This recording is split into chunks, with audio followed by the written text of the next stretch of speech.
VII Congreso Nacional de Odontología, que este año, marcado por la pandemia, ha tenido su sede en la emblemática ciudad de Toledo, está llegando a su fin y ahora es el momento de exponer las conclusiones de las mesas que se han venido desarrollando durante estas jornadas de trabajo.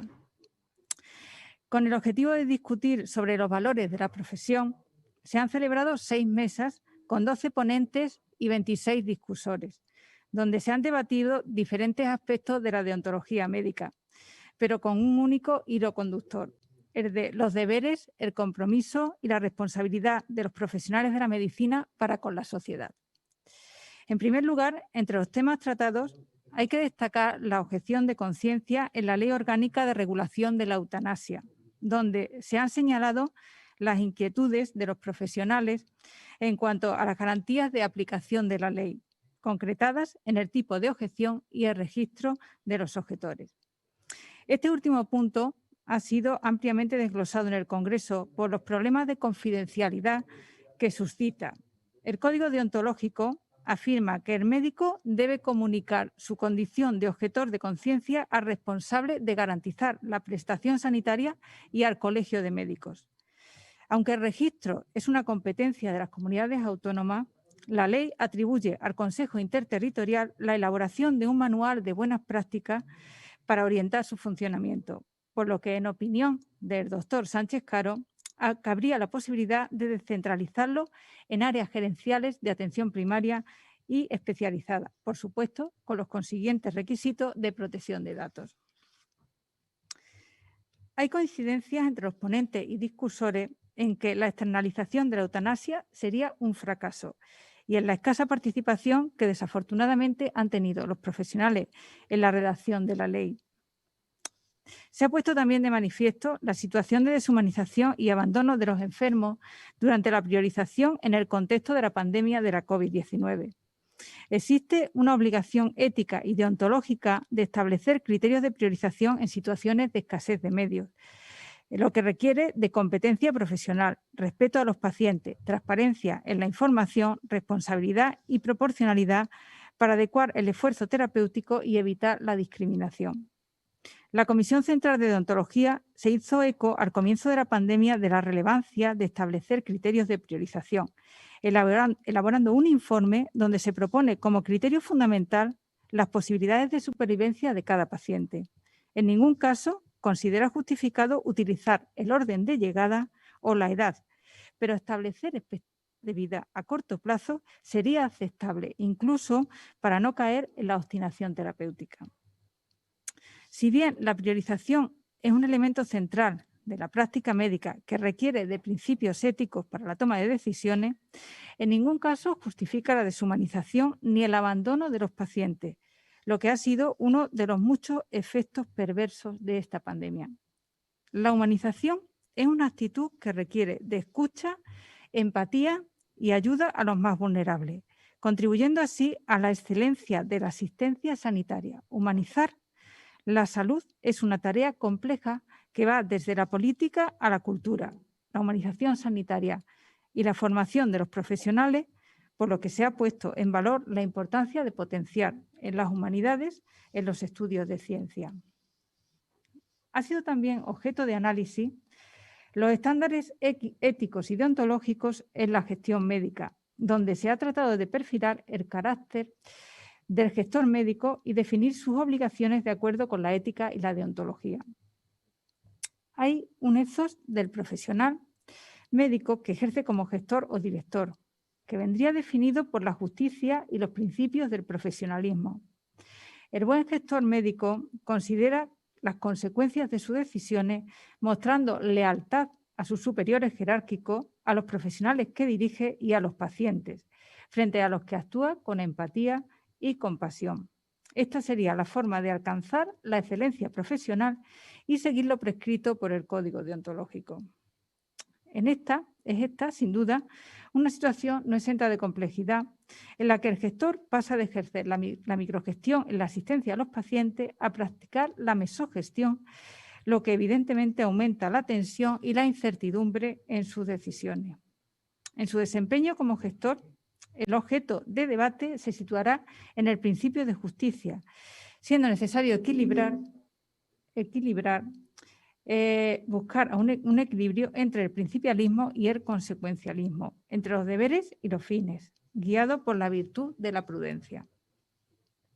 Un asunto muy relevante que ha sido objeto de debate es la irrupción de la telemedicina en las consultas. La implantación súbita de la telemedicina a consecuencia de la pandemia y su extensión a todos los niveles ha tenido aciertos, pero también algunas desventajas.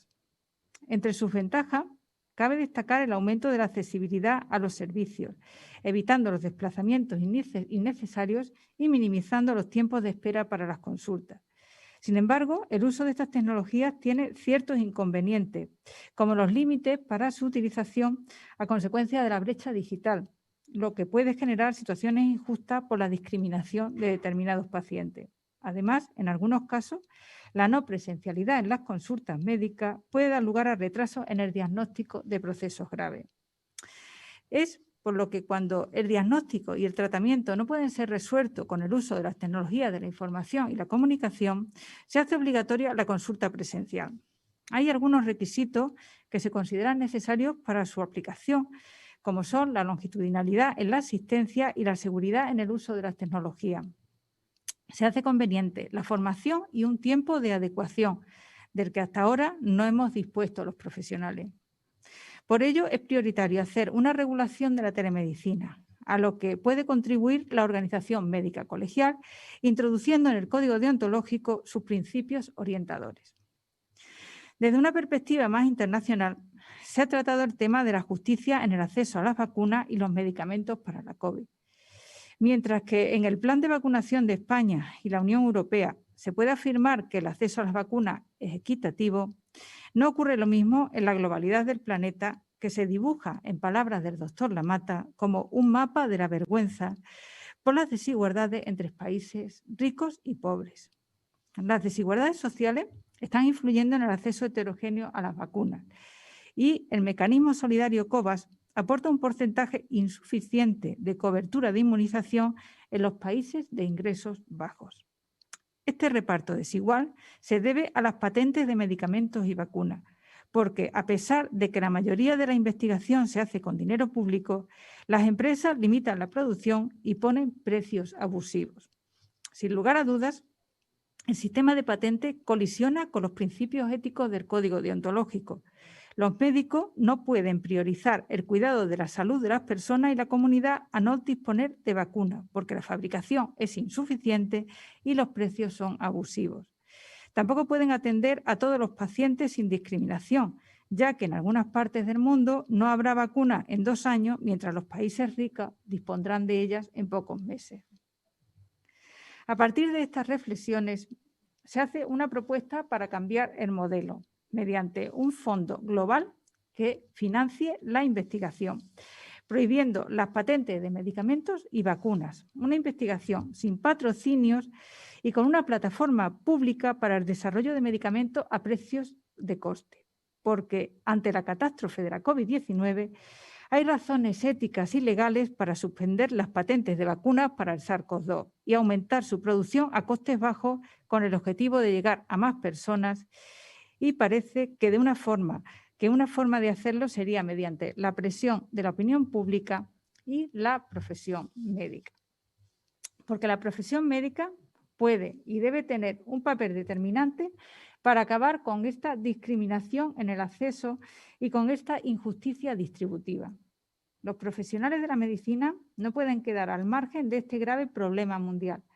Deben comprometerse con actuaciones y declaraciones donde quede constancia que el interés profesional no está acorde con los intereses comerciales de las empresas cuando éstas limitan el acceso a los medicamentos por barreras de precio y reduciendo la producción. Estamos obligados por ello, por nuestro código deontológico, a hacer esta reivindicación. Por último, se ha desarrollado la mesa sobre el negacionismo, en la que, tras aclarar la terminología, se han aportado distintos datos que explican cómo, a lo largo de la historia, la difusión de la información falsa sobre las vacunas ha generado desconfianza y rechazo por parte de la población, bajando la cobertura vacunal, lo que ha tenido importantes consecuencias para la salud pública. El tema se ha centrado en el debate en el debate ha sido la cuestión de la participación de los médicos colegiados en las tesis negacionistas, que van contra la lex artis y la medicina de base científica, creando confusión y poniendo en riesgo la salud de la población. Tesis que no solo hacen referencia a las vacunas, sino también a otros aspectos relacionados con la prevención y el tratamiento del COVID. Las acciones de los médicos negacionistas vulneran diversos artículos del Código de Deontología Médica y, en consecuencia, los colegios de médicos tienen la responsabilidad de actuar contra ellos para proteger la salud de la población, debiendo valorar el impacto y las consecuencias de sus actuaciones sobre las personas y la sociedad.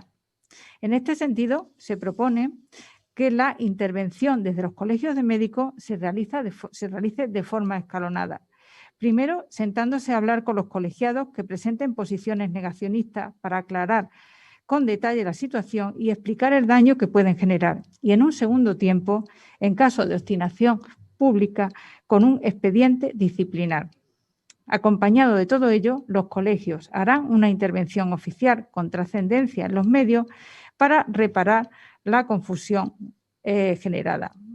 Porque es deontológicamente inaceptable que un grupo de médicos, basándose en sus propias creencias y concepción de la crisis COVID-19, propaguen el miedo en la población y la desobediencia ante las medidas preventivas más eficaces, poniendo en riesgo la salud y la vida de miles de personas. Antes de finalizar, quiero tener unas palabras de reconocimiento para todos los ponentes, discursores, moderadores y para el comité científico y organizador por su excelente trabajo.